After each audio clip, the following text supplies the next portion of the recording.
semuanya, kami dari kelompok 6. Nama saya Firda Nopianti. Saya Aida Arini. Di sini kami akan menjelaskan tentang akuntansi untuk kerugian proses produksi dalam sistem perhitungan biaya pesanan.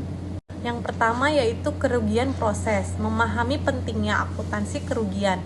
Kerugian proses produksi dalam sistem biaya pesanan adalah aspek penting yang perlu dipahami untuk mengelola biaya secara efektif dan meningkatkan efisiensi operasional di perusahaan. Jenis kerugian proses. Memahami kerugian dalam memproduksi. Yang pertama, kerugian normal. Kerugian normal adalah pengurangan yang bisa diprediksi dalam proses produksi. Terjadi karena faktor alami dan dapat dihitung sebagai bagian dari biaya produksi yang wajar. Yang kedua, kerugian abnormal. Kerugian abnormal adalah kerugian yang tidak terduga dan melebihi tingkat kerugian normal, seringkali disebabkan oleh kecelakaan atau kesalahan dan harus dicatat sebagai beban terpisah. Yang ketiga, kerugian material. Kerugian material mencakup pemborosan bahan baku selama proses produksi yang dapat terjadi karena cacat produk atau kesalahan dalam penggunaan dan pengaruh pada total biaya produksi. Catat kerugian normal dan biaya pesanan.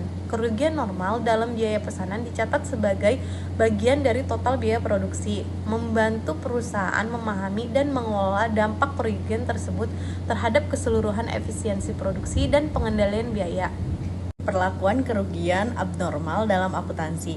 Kerugian abnormal diakui sebagai beban terpisah dalam laporan keuangan. Pencatatannya berdampak pada akurasi laporan biaya dan membantu dalam pengambilan keputusan terkait manajemen produksi yang lebih baik.